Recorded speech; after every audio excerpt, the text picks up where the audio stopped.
Good afternoon, and thank you for joining Senator Murkowski and Senator Sullivan's virtual town hall. My name is Mike Anderson, and I'll be your moderator tonight. In just a few moments, I'll turn it over to the senators for some very brief opening remarks to kick off this afternoon's town hall. But before I do, I'd like to take a few moments to let everyone know that if you'd like to ask a question during this town hall, please press *3 at any time, and you'll be connected with the call operator. Again, if you'd like the opportunity to ask a question this afternoon, please press *3 to enter the queue. With that, we'll turn the call over to Senator Murkowski. Thanks, Mike, and thanks to those of you who've joined Senator Sullivan and I this evening. I had an opportunity, as did Dan, to be up in the state for almost a 2-week period, and I'll tell you that the clean air and just the direct opinions from Alaska was good. We're now back here in Washington, D.C., where it is hot, awful, and icky, and that's both inside and outside. So we've got some work in front of us as we are trying to knit together this next COVID relief proposal. But I want to share just very briefly, as I was in the state and visiting with Alaskans, it really gave me a good recap of things that are on people's mind. Being out in Talkeetna and going to the Denali Brewery up there and seeing how, as the largest employer in that community, what it means to have your sales down as dramatically as they do because the tourist base simply isn't there. To talk with one of the flight seeing companies and to understand that while the PPP loan may have worked for some, it didn't necessarily fit their needs. And then to hear others for whom PPP has really saved, as to use their terminology, to save their bacon, and that has been very helpful. But then to go in and meet with some of the lenders in Fairbanks, some of our smaller institutions that really stepped up. We were very proud of them. To hear them say the most important thing that we can do going forward in this next round as it relates to our small businesses is to make sure that we have simplified the process for forgiveness. For those who took out smaller loans, allow that forgiveness application process to be easier. And so I'm working with other colleagues on something that we're calling the Paycheck Protection Program Loan Forgiveness Act, which just makes it easier for them to get loans that were less than $150,000 to go through a pretty simple certification process. Again, what we wanted to try to do is get money out quickly to help our small businesses. We know from conversations with Alaskans that it wasn't perfect, still is not perfect, but on the forgiveness end of it, we want to try to have a process that is a little bit more understandable and workable. Also in Fairbanks, an opportunity to talk to some of our medical providers and to understand how, in fairness, some of the dollars that have gone out to our hospitals, our clinics, to our providers has been important, but that there are some for whom they have not seen that relief, and so to know and better understand how we can be more responsive there. Visiting with seafood processors out in the king salmon area at the height of their season to understand some of the protocols that have been put in place as they not only protect their workers but protect the community, but to really again. There is an awareness here that what we are asking of so many to do as we try to engage in business, prosecute a fishery, keep people safe, it costs money. It costs money to provide for the PPE. It costs money to quarantine. The refrain that I heard in every community that I was in was, how are we going to get our kids safely back to school? And that is something that I've been working on in the Senate Health Committee as we have been focused on just exactly that, how we get people back to work, how we get kids back to school safely, and those efforts continue. But that is one where I have maintained that if we want to get our economy back on track, we've got to get our kids back in school. They have to be there safely. We have to acknowledge that these are very much hand in hand in so many cases. If you've got a family that has several kids and they're maybe you got one in middle school and two in elementary, and you tell the parent, well, school's going to be back in, but not in the classroom. It's going to be online.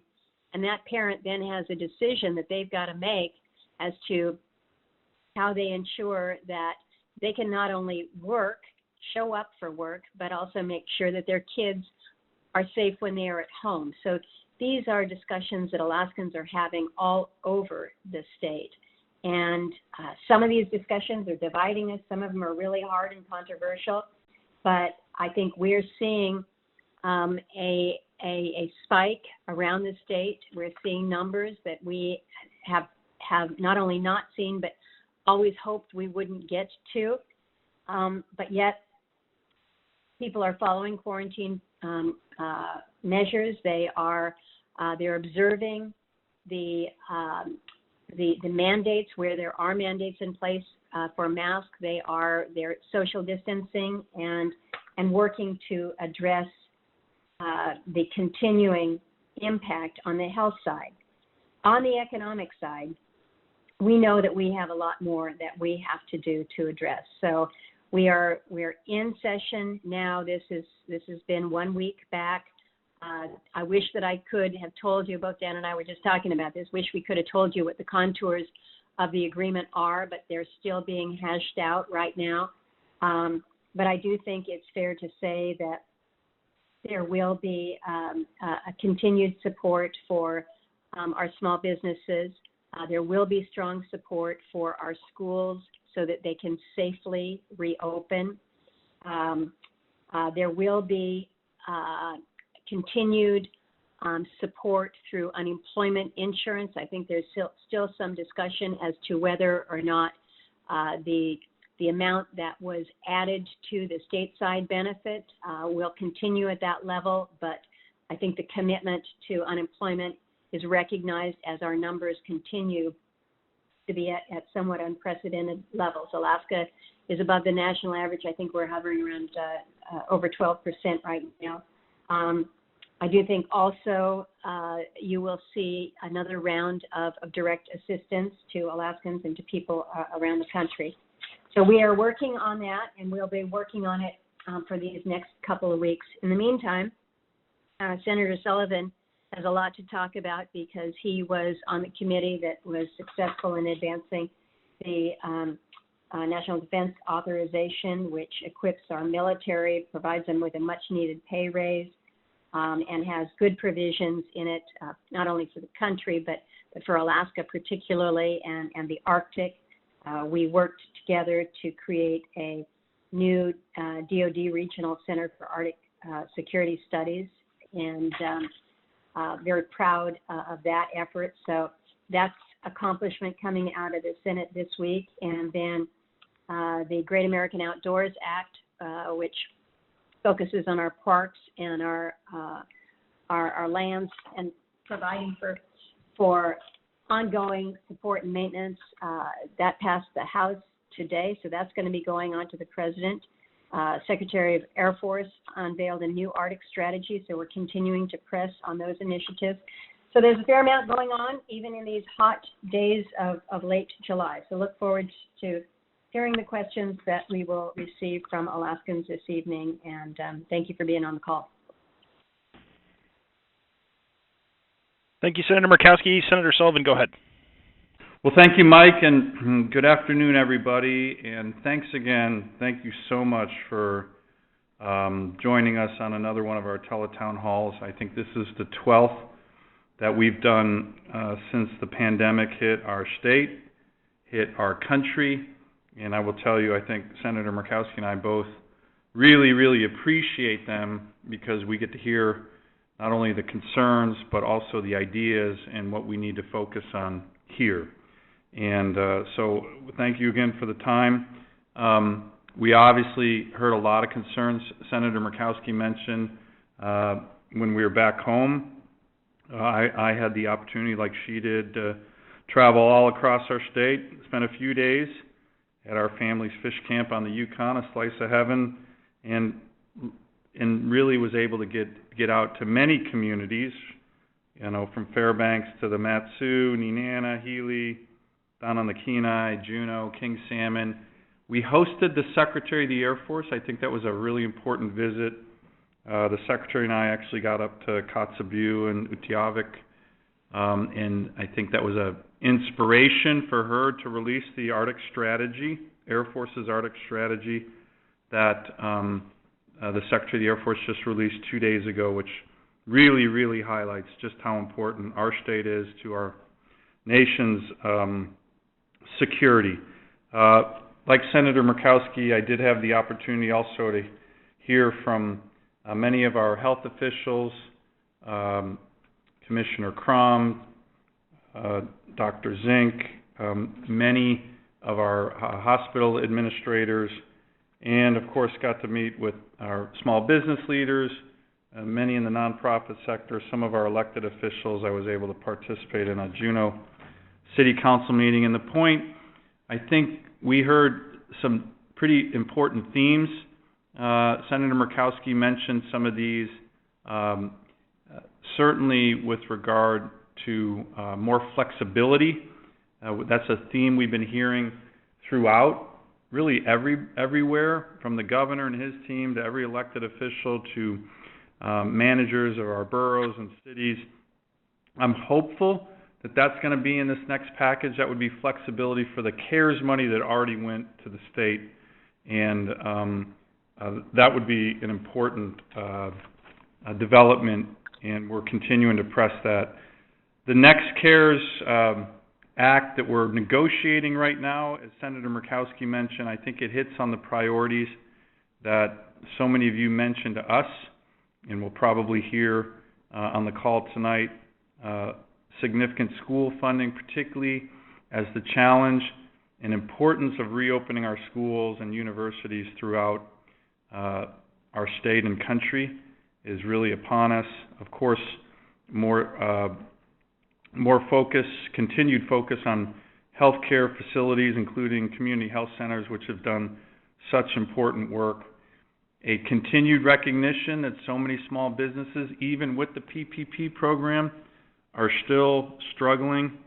And related to all of this, an important provision that, again, we're in negotiations on, and that would be liability coverage for hospitals, for schools, for universities, for small businesses, for restaurants. We've hit this pandemic. Unfortunately, what we don't want to see is an epidemic of lawsuits that continue to discourage the opening of our economy, or our schools, or our universities. So these are all going to be elements that we're continuing to focus on and hopefully get to some compromises in a package moving forward. The PPP program, I just want to mention, again, through some of these interactions in town halls, hearing directly from you, we have been able to get that amended, extending the deadline for the application. There's still significant funds in that. If you haven't applied, you can apply through August 8th.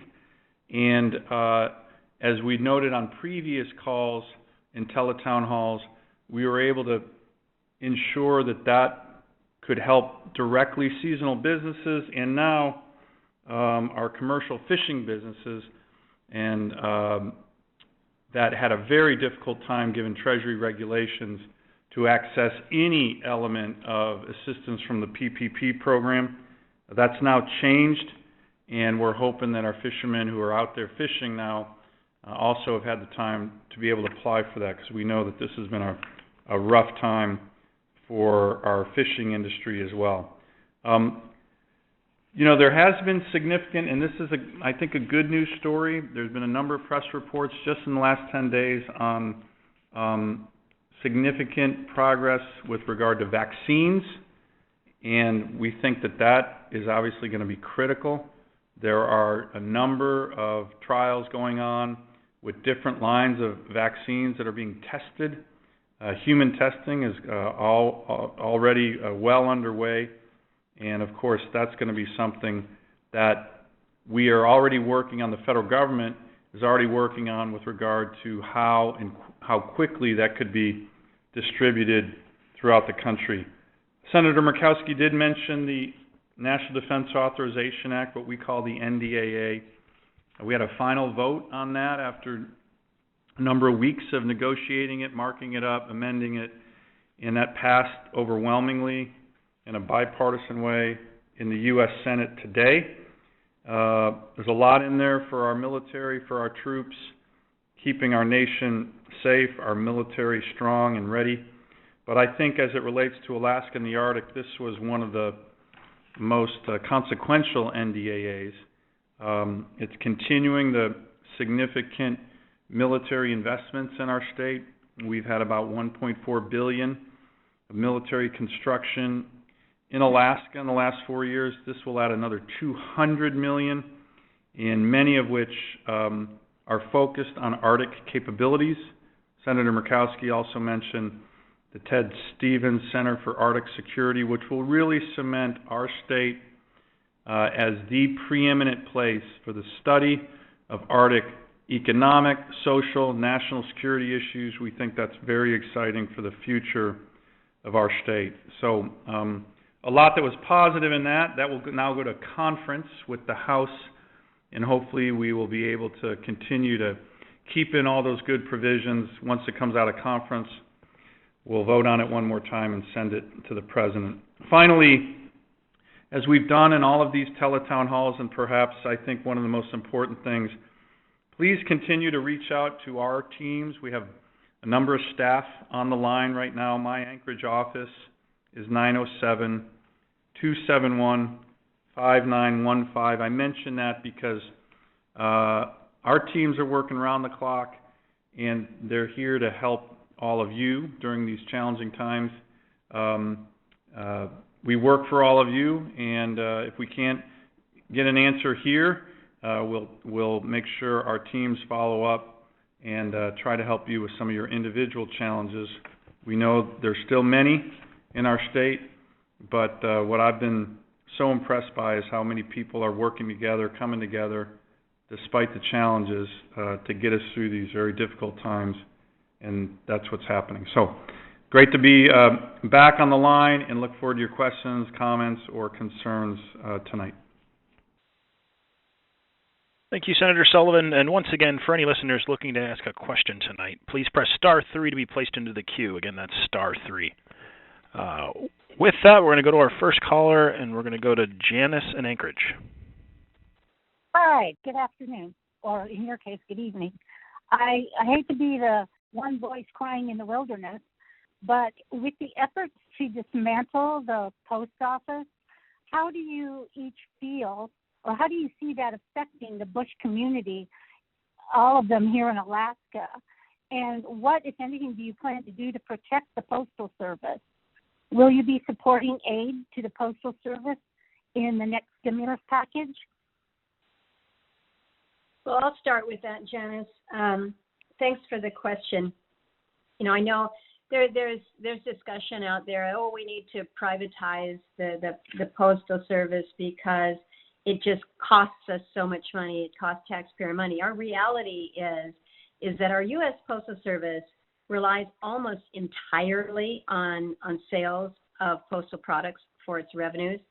They receive no federal appropriations, except there's some small amounts that they do receive for mailing books to the blind and to mail ballots to Americans that are living overseas. And I think that's important for people to recognize, because there has been this rhetoric out there that somehow or other, again, the post office is costing us as taxpayers, and so I think it's important to just put that into perspective. Alaska is one of those states that probably understands and appreciates what true universal service really means, because that's what our public postal service provides is universal service, and that means you don't have to be in a city where it's easy to deliver your mail. It means that where you are in your community with a zip code, you will receive mail. And sometimes the mail is delivered in ways that are very untraditional. If you're in Little Diomede, it comes to you by way of a helicopter because there's no runway there, there's no harbor there. That's how we deliver the mail. In the Grand Canyon, they actually, I don't know if they're still using a mule, but our reality is universal service is what is promised by the Postal Service. When I think about the impact to Alaska, if we were to lose that, you mentioned the impact to rural. Our bypass mail supports not only getting the mail out to Alaskans in our rural communities, but it also supports the aviation and the shipping industries that we have in these areas as well. And so, again, I think about what would happen to Alaska if we were not to have the Postal Service, and I really fear for the impacts that we would see in many, many parts of the state. So your question, Janice, is what am I doing to make sure that we've got reliable Postal Service? I have co-sponsored what we call the U.S. Postal Service Fairness Act. It effectively relieves the Postal Service of the requirement to pre-fund their retiree benefits. And this is what we see that has constituted the vast majority of the Postal Service's financial deficit. And so this is a requirement that only the Postal Service has to do in terms of the pre-funding. So we're working on that. In addition, we provided in CARES $10 billion in borrowing authority. The Treasury hasn't released this yet. Negotiations are still going on, but I have joined with other colleagues in the Senate asking that there be support for Postal Service in the next package, as well as a request that it includes language that the Post Office will actually be able to utilize the $10 billion that was in the initial CARES package without restrictions that haven't been approved by Congress. So what we're trying to do is make sure that the Postal Service can continue its operation. We also make sure that our Postal Service employees have the PPE that they need, and ensuring that when it comes to COVID impacts, they are covered as well. So that's probably a longer response than you wanted, but wanted to share that with you. So Janice, I'll just add, I think the delegation, speaking for Lisa and Congressman Young, we recognize what you stated is that the universal service obligation, which is the Post Office's statutory mandate, while it might be more expensive in Alaska, it's still the universal service obligation for every American. And so it benefits our state tremendously. Very, very important. As you note, it's the lifeline for many of our everyday goods, particularly in our rural communities. So we have been very strong supporters of the Postal Service and trying to get it to solvency. I'm a co-sponsor of what's called the Postal Service Emergency Assistance Act, which, like what Senator Murkowski mentioned, not only provides funding, but that clarifies that the Treasury is obligated to lend that money to the Post Office that we first authorized in the first CARES Act, and then requires a long-term plan for Congress with regard to the longer-term solvency of the entire Postal Service. So we're strong supporters. We were in the first CARES Act. It matters so much to our state, and we're looking at ways to bolster that to make sure it can do what is expected in every community in the United States. Every community in Alaska, which is the universal service obligation. That is the statutory requirement and mandate of the Postal Service. Thank you, Senators. Next up, we're going to go to Laura and Juneau. Good evening, Senators. I appreciate your time and efforts. I have an intersectional question. Sadly, a lot of Alaskans have not even been able to access unemployment benefits even to this very late date. And unfortunately, my two children are amongst those. They are now facing eviction, along with my grandchildren. They have born and raised here, along with myself. And it seems to me that when our Congress has a discretionary budget from all of us taxpayers, and $740 billion is given to the military, which overshadows every nation's military budget put together. We can't seem to claw back some of that money that is our money to provide for health care for our families, security that we do not lose our homes, and accessibility to unemployment benefits. So we did everything we were supposed to do. We were asked to stay home by our government to flatten the curve, and we did so. And despite our best efforts here in Alaska, we are seeing a massive spike. Some people wear masks, some people don't. This has caused this spike. I don't understand how it is that we can look at a massive military budget and not come up with a solution to at least take 10% of that and bring it back home. That's our money. When more than our 2/3 of our discretionary budget goes to military and a very small sliver goes to social services, I find that repulsive.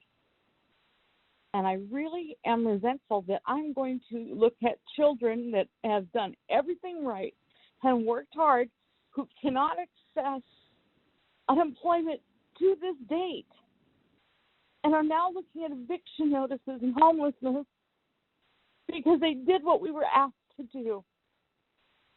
So I would ask that you, along with my fellow Republicans, go back to the Senate and work out a way to make sure that not just Alaskans who are at 12% unemployment, but the entire United States looking at 40 million people who are unemployed and facing this exact same problem. This is a domino effect that is going to be a runaway train if we do not get control of it. Thank you.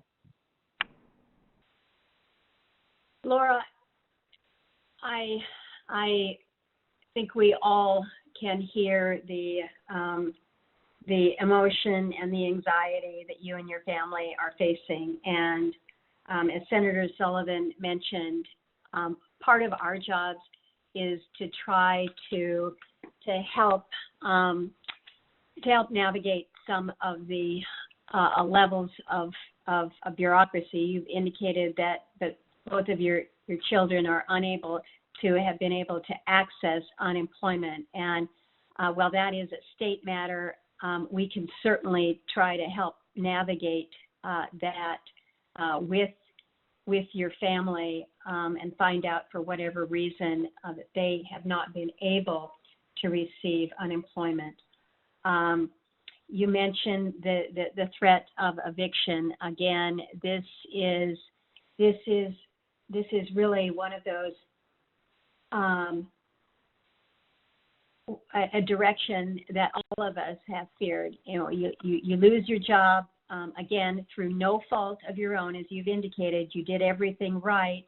Businesses were shut down not because of poor management, but because the government said, in order to protect people's health and safety, we are going to require closures and reductions, and people who have had good, strong businesses for 30 years are literally looking at how they're going to make it through the winter if they're able to do so. People that have been good employees are no longer working, are no longer able to pay their rent or their mortgage. This is why that part of the CARES Act put a halt on evictions for a period of time.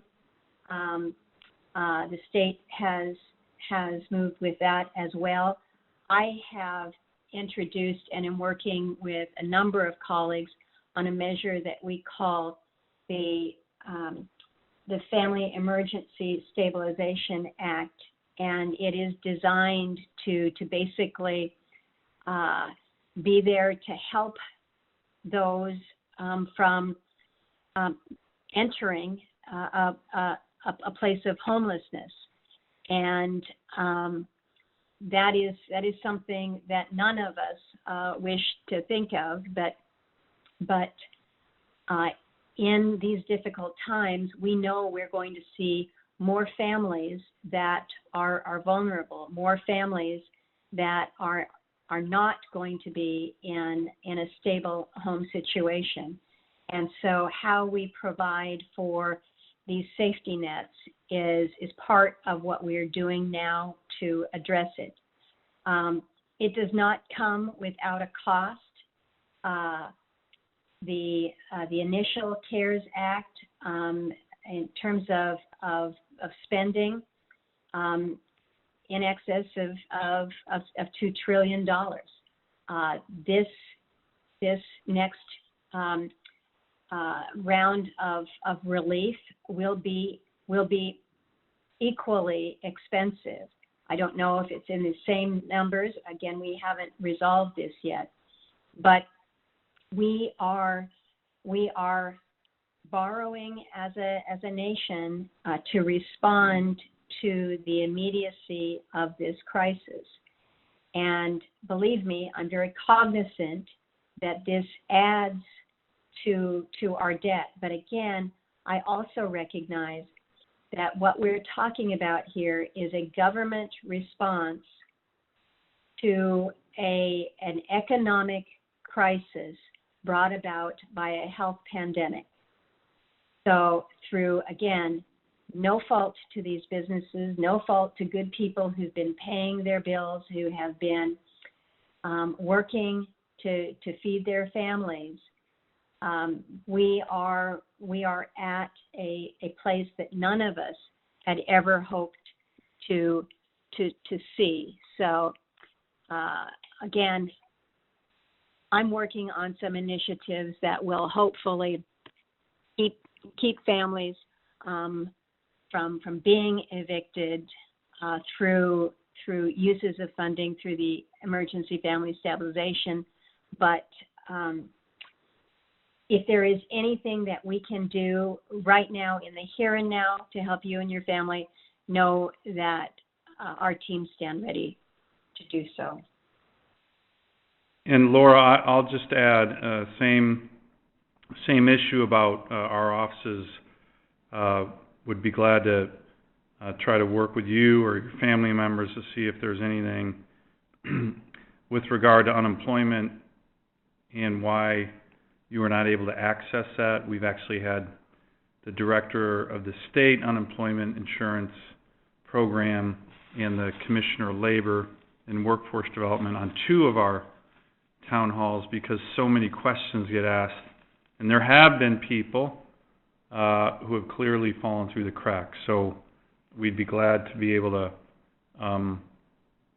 offer any help we can provide. The CARES Act, as Senator Murkowski mentioned, was intended directly to help people, small businesses, families, people who are unemployed through this pandemic to get through this.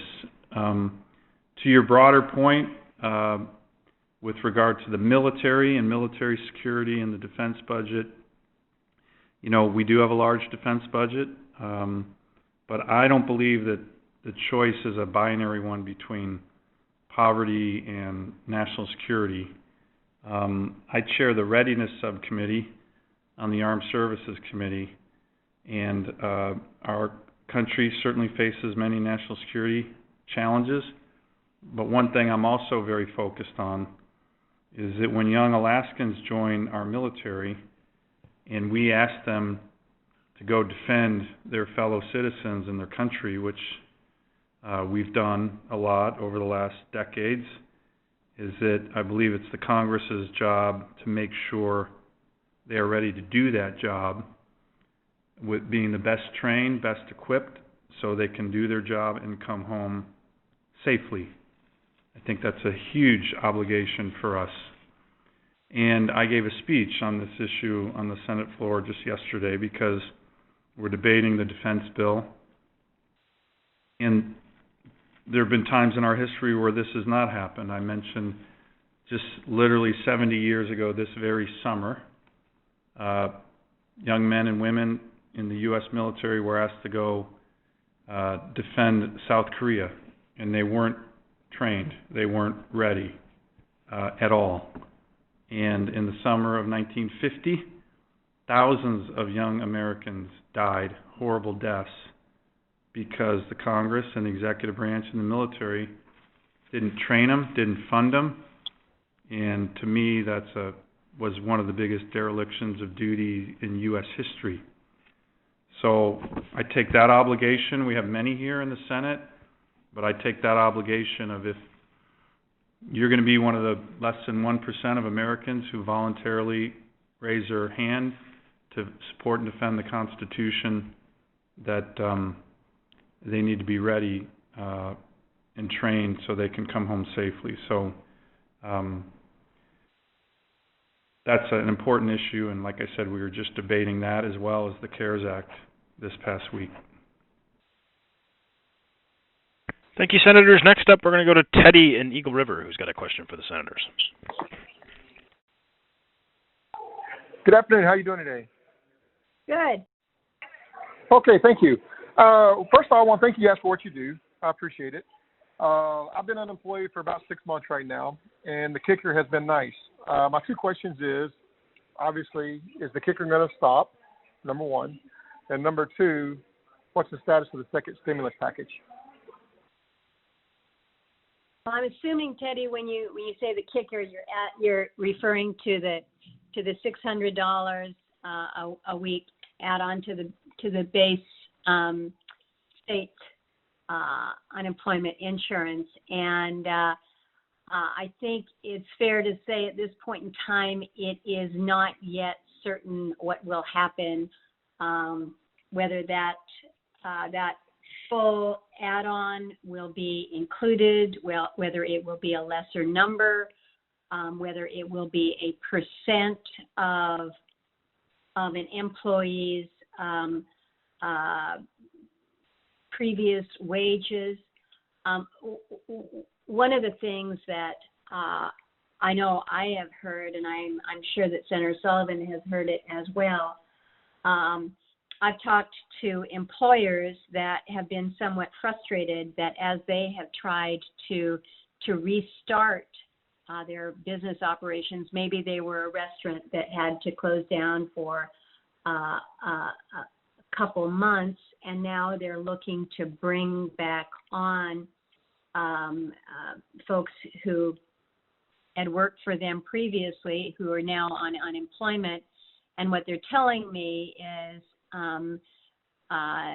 they hear from former employees who say, well, I'm making more on unemployment right now, and so I'm not ready to come back to work. Now, we did hear when we have had the Commissioner of Labor and the Director of Unemployment Insurance on this Teletown Hall before that, there has to be a good reason as to why the employee can't come back. But having said that, that has been one of the issues that we have heard, and I think it is appropriate to see what we can't do to address what may have been some unintended consequences, because you definitely want people to come back to the workplace. But I also recognize that there are many for whom the impact of COVID has stressed them financially to a point where the regular unemployment is not going to be sufficient for the long haul. And again, we know that so many of our folks around the state are part of a seasonal workforce. If you're part of the tourist industry, we don't have as much tourism going on in the winter months as we do during the summer. And so, how we ensure that makes good sense going forward. This is still part of the debate. A quick response on stimulus. This is what we're talking. I don't know what we're labeling this fourth package, whether it's CARES 4 or the fourth iteration, but the stimulus, as you have referred to it, is, again, I think you're going to see focus on schools and reopening, again, support for medical providers. People have asked if there will be a focus on infrastructure. I'm not certain that it will be a high priority on a lot of different infrastructure, shovel-ready type projects. But one thing that I do feel relatively confident in saying is there has been a real awareness and awakening across the country about the adequacy or inadequacy of our broadband capacity across the country, particularly out in rural areas.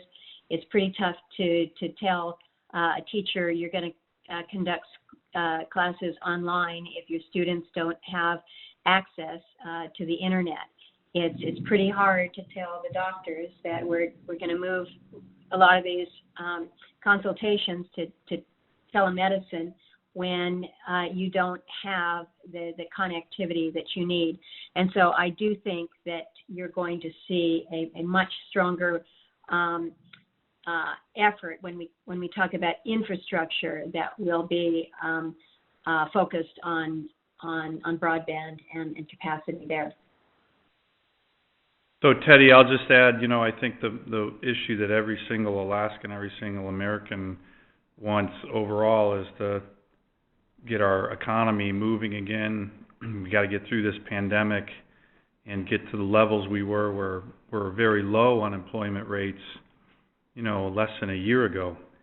And I think the dramatic decline from having some of the lowest unemployment rates in the last 50 years for the country, and in Alaska, finally getting out of our recession, and then to be having so many millions unemployed now, it's the key ultimately is getting the U.S. and Alaska economy moving again. As Senator Murkowski mentioned, the balance that we're literally negotiating right now on the unemployment is this balance between still trying to help people who have been unemployed, and we have way too many in our state and in our country, without disincentivizing people's desire to want to go back to work. And we've been having discussions about this all week. On the stimulus side, I would like to see infrastructure. I think that's exactly what our state and country need. I'm continuing to push for that. But right now the focus has been on schools and hospitals, community health centers in our discussions. But also, and I think this could help our state, there is a discussion, the Secretary of the Treasury raised this, on small businesses that have been particularly hard hit. So in the tourism industry, certainly we've been really hard hit. As a matter of fact, our economy, whether it's the resource sector, the energy sector, the tourism sector, the fisheries sector, I think we've been one of the hardest hit states in the country. So this idea of an additional program that targets sectors of the economy that have been particularly hard hit with a dramatic drop-off in revenues. That's something that we're working on. I think it could really help our state in addition to the unemployment issues that we just talked about. Thank you, Senator. Next up, we're going to go to Matthew in Ketchikan, who's got a question for the senators. Yes. I was just wondering why there hasn't been any targeted relief for the tourism industry in particular. Senator Sullivan was just discussing that. These jobs aren't coming back. You guys are cutting off the unemployment or lessening it. People are going to be really hurting, especially here in Ketchikan and Juneau and all these communities in Southeast Alaska. I mean, for better or worse, this is the main driver of our economy now, and it's gone.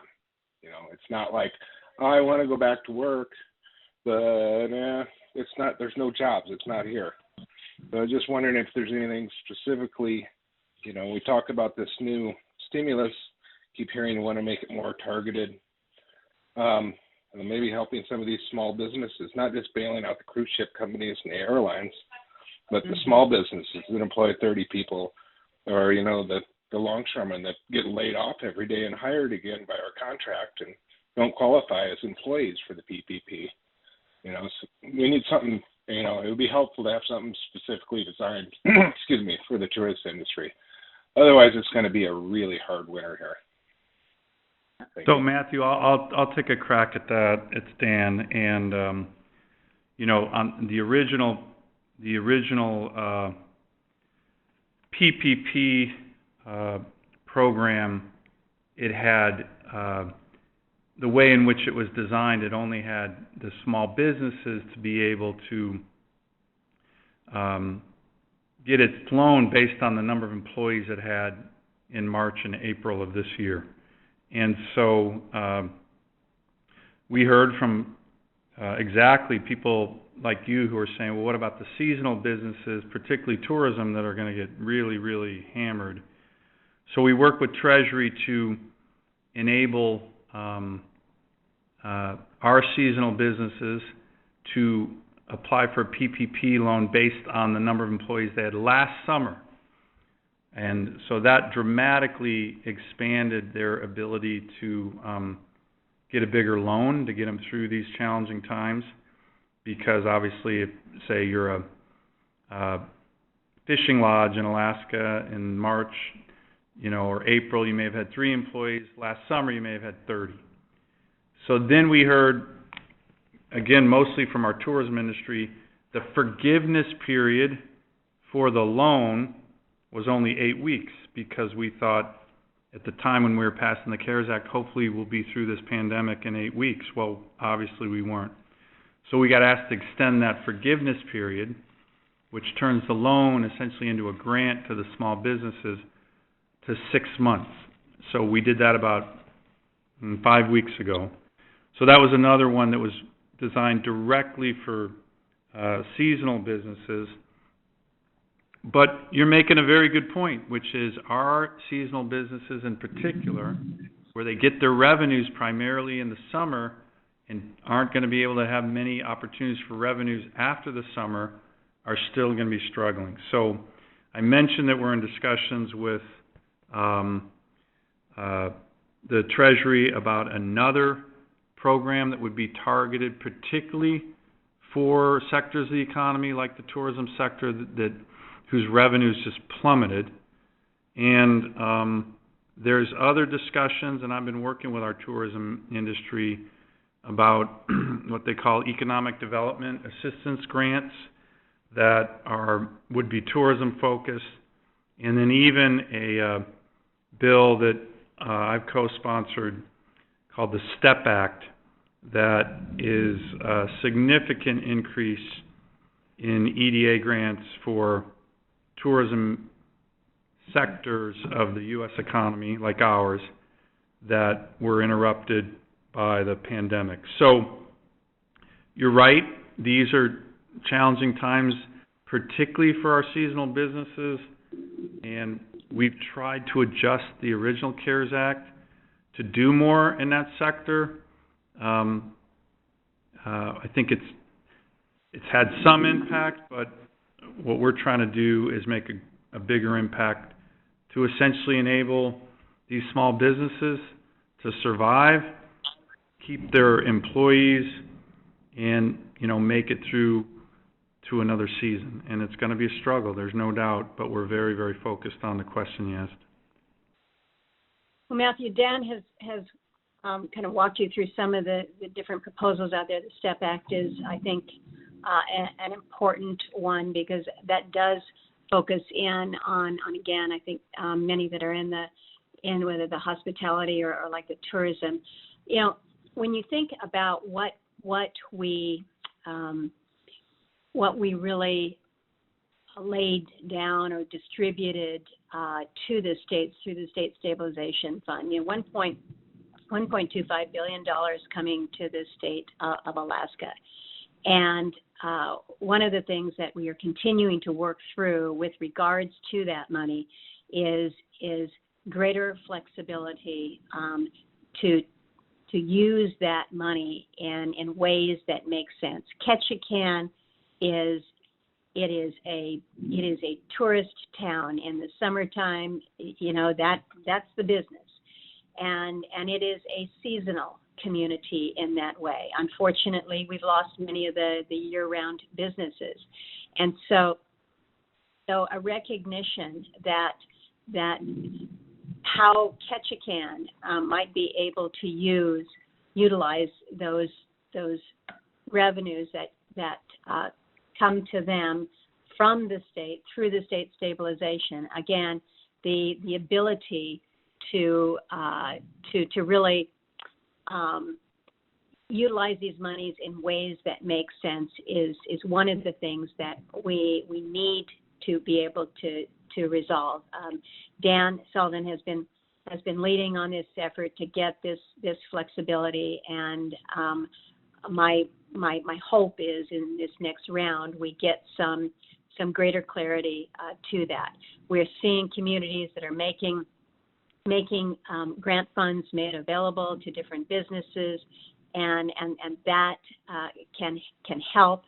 But I recognize that for many of the businesses, the PPP, what we put in place, it didn't help as we had hoped. The contours of it were such that even with fixes, it didn't help many. One of the issues that we recently became aware of relates to longshoremen, marine pilots, those who are bringing our cruise ships in.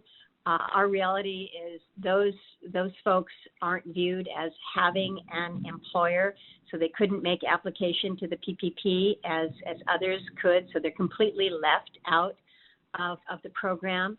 And you think about them, they're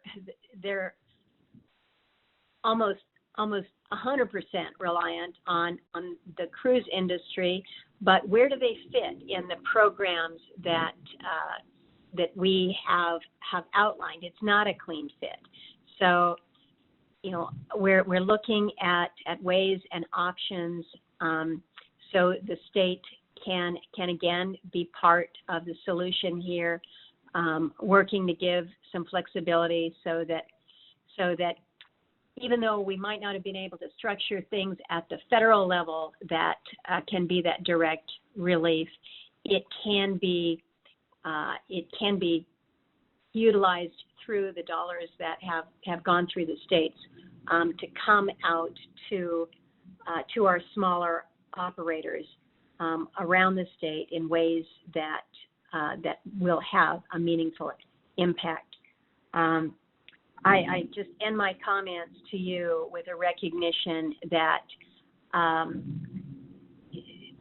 I am very worried that this is going to be a long, dark, and really hard winter for so many in our state this year. And I raised this matter with my colleagues and the Secretary of the Treasury and the President's Chief of Staff when when we were assembled for lunch on Tuesday. And I said, there's a lot of states, there's a fair number of states that their economies seem to be doing just fine right now.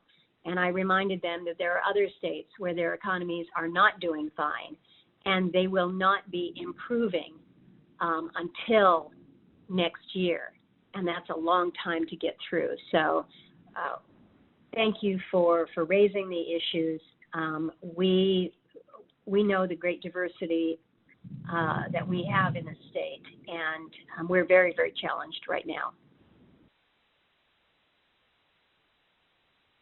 Thank you, Senator. Next up, we're going to go to Mark in Seward. Hi, Senators. This is Mark Kulstad. And I was calling specifically about the next funding that's going to be released in relation to the economic disaster relief loans. I was lucky enough to apply for one that initially the funding was supposed to be between $1 million and $2 million, and when I got the maximum funding of $150,000, I called them up and said, "Can you help me out and reconsider?" I've been through reconsideration, and what they've come back and said is there is no money. So, do you have the ability to or plan to focus any of that money towards this economic disaster relief loans to raise the amount that could be considered for businesses that can justify paying it and also justify needing it? So, Mark, I want to make sure that I've got your situation right. Did they reject you for more because they didn't feel that they had the flexibility to go above $150,000, or because there were no more funds left to distribute in the idle account? Senator, he dropped off the call. Oh, okay. Well, I guess I would just respond then. That was not the intention, that the EIDL be capped at $150,000. I think that caught all of us by surprise. And when asked about it, Treasury said, no, we haven't really capped it. It's on a case-by-case basis. But I hear from far too many Alaskans who say, well, yeah, they say it isn't capped, but they're not providing any loans above that amount. So, when the EIDL started off, it was pretty rocky, and I think it's fair to say we were not satisfied that Alaskans were being treated fairly with their applications. Initially, in that first round, when things were just coming out, Alaska was at the very, very, very end of all the states in terms of applications that had been approved. We've done better now. There's over 10,000 advances that have been approved and over 6,000 EIDL loans that have been approved, $383 million. So the numbers are better. I don't know whether we will see additional funding into the EIDL. My sense is that, as with PPP, there's a recognition that these funding sources have been important for our businesses to stay afloat, and recognizing that the economic impact from COVID is going on for much longer and will go on for much longer. We're going to have to continue to provide for levels of support. So I hope that answers Mark's question. So, Mark, I think right now the debate is still going on. How much more would be added to the Small Business Administration's EIDL loan? I believe there's still money in the program for new applicants. But as Senator Murkowski mentioned, and it happened to you, the SBA came out, and it wasn't in the CARES Act, so this was not something we put forward for guidance in statute, but they did come out probably, I think, late April timeframe, and they just put a cap, really a cap that was a little bit arbitrary in my view, of $150,000 due to their concern that there was going to be a major oversubscription, like there was initially in the PPP program. So it's actually a really good question, and we can look into it as we're doing these negotiations, to what degree the EIDL program, which I think once it got going, and Senator Murkowski mentioned, our first couple town halls, the vast majority of the questions were about how the EIDL was not working for Alaska. The SBA finally got the kinks and snafus out of that program in our state and started getting the loans and grants out the door. But your question about the cap is a really important one. So we can take that into these negotiations and directly ask it. I don't know what the answer is, but I do know it wasn't in the CARES Act that mandated it. It was the SBA that did it arbitrarily, and a number of small businesses like yours unfortunately bumped up against that cap when they put it on. Thanks, Senators. We're way over time, but if you wanted to each give a quick closing, I think we can squeeze that in before we have to close up shop. Senator Murkowski? Well, thank you, and thank you to everyone who stayed on the line, who's asked questions. For those of you who didn't get your questions asked, again, feel free. I know that you can stay on the line afterwards, and we will try to follow up with them. Know that, again, in these next couple weeks, we're going to be very active and engaged with other members of the Senate, the administration, and working with the House as well to try to come together on terms that will allow for another level of support. We recognize that our economy is still suffering. We recognize that our schools are going to need some assist to get our kids safely back into the schools and our teachers back in the classroom. We know that we've got to keep progressing rapidly towards a vaccine and treatment and testing and tracing. We've got a lot of work to do here, but we appreciate your input and know that we stand ready to assist with your questions at any time. So thank you for all that you are doing to respect one another and to be kind to one another. We appreciate it. And I just want to thank everybody as well. Please, if you have additional questions or casework on a specific issue with the federal government you need, let us know, let our teams know, stay on the line. And importantly, if you have ideas like Mark just mentioned, on the EIDL cap, let us know. As I mentioned earlier, a number of the ideas that we've been able to either get into legislation or implement through regulations came from these kind of meetings. So we know that unfortunately so many of our fellow Alaskans, fellow Americans are hurting, and what we're trying to do is get the relief that's unfortunately still needed, and then get to a point soon where we have a strong economic recovery, and that's what this next legislation is focused on. But if you have ideas on that, please let us know. And thanks again, everybody, for staying on the line. And we will continue to work together to get through these challenging times. Thank you, Senators. And that's all the time we have this evening. To those of you who called in, we appreciate your participation. And like the Senator said, if you wanted to ask a question tonight but you weren't able to, please hang on the line afterwards and you'll be prompted to leave a message. And our offices will work to get you an answer. With that, have a great evening, stay safe, and good night. Thank you.